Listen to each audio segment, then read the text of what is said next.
Bonjour à toi chers spectateurs, analysons une nouvelle séquence de film et aujourd'hui centrons-nous sur l'apparition du xénomorphe dans le film Alien le 8e passager réalisé par Ridley Scott. Pour replacer la séquence dans son contexte alors qu'ils viennent de quitter la planète où Kane s'est fait attaquer par une créature assez étrange, l'équipage du Nostromo va accueillir à bras ouverts le réveil de celui-ci alors que la créature l'a libéré. Alors qu'ils sont en train de manger, ils vont découvrir malheureusement la dure réalité du pourquoi la créature a laissé Kane partir. Cette séquence, nous allons la regarder sous l'angle d'attaque une horreur religieuse et humaniste. Si des personnages sont mal placés dans une scène, celle-ci peut rapidement perdre de son sens. Mais pourtant, rarement un contexte n'aide pas à l'empathie d'un groupe de personnages, surtout dans le cinéma de genre. Chez Scott, les personnages sont toujours placés en fonction de leur devenir dans le film, et à contrario de la plupart des cinéastes, Scott fait ici en sorte que l'empathie se fasse tout de suite non pas sur les personnages qui vont survivre, mais sur les personnages qui vont mourir en premier, à commencer par Kane ici. En amenant l'attention de chaque personnage sur lui, le cinéaste plante doucement son décor, laisse ce héros s'attacher dans l'esprit du spectateur, et surtout laisse une innocence extrême se planter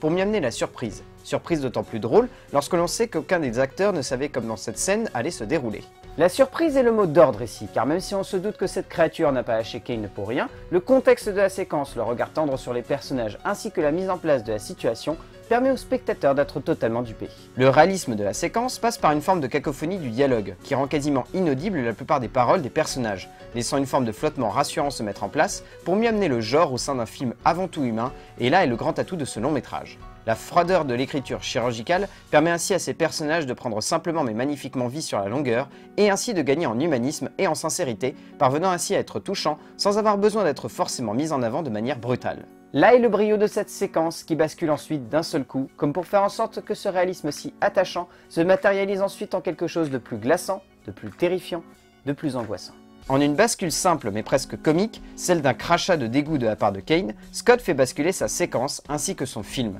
et c'est là que le brio se met en place. Le brio donc de cette fameuse surprise qui surgit d'un seul coup, au cœur d'un long métrage lent et suave, qui prend ici un rythme brutal et sanglant. Scott amène bien plus qu'une simple créature au sein de cette séquence. Il amène l'horreur, la peur, l'épouvante d'un genre au cœur d'un film déjà codé, celui de la science-fiction, amenant par là même une peur religieuse, la naissance dans ce vaisseau à 10 mois de la Terre, d'une créature qui pourrait nous détruire. Cette bascule se fait également par le biais de la mise en scène de Scott, qui prend ici la forme d'une dualité scénographique où la simplicité d'un dispositif graphique et rythmique permet à la tension de la séquence de monter toute seule. Ce qui rend la séquence fascinante, c'est le travail du rythme, qui dans un premier temps place la situation, les personnages, le contexte de la scène, donc se permet d'être lent, d'être diffus, de laisser la place à l'espace, donc au temps, et ainsi de créer une forme de suspense qui apaise le spectateur, tant celui-ci est loin d'être stressant. Dans ce temps-là, Scott en profite pour donner à ses personnages une place dans la scène et dans le récit, montrant clairement les personnages avec de l'autorité, les personnages proches les uns des autres, et ceux isolés, refusant de se mêler au groupe.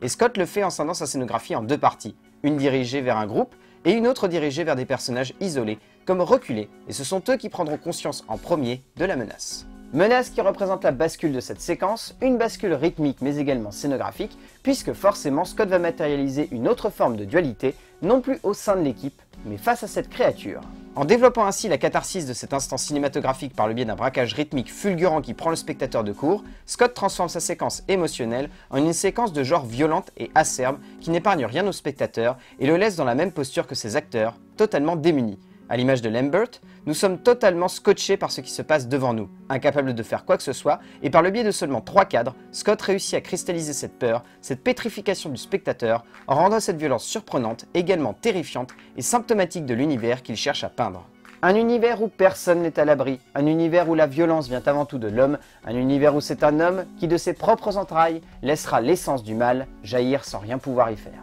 C'est cette violence qui transperce cette séquence, cette intention de terreur que Scott va distiller tout au long de son film et qui ici s'échappe de tous les pores de cet instant de cinéma purement et simplement génial où la puissance d'un effet plateau finalement classique génère une peur cinématographique hors du commun par le biais de la maîtrise scénographique d'un auteur comprenant l'impact de cette violence. Scott immortalise ici sa créature et lui donne un sens cinématographique dingue, donnant ainsi lieu à un moment de cinéma qui reste en mémoire comme l'une des séquences les plus terrifiantes de l'histoire du cinéma de science-fiction et du cinéma tout court.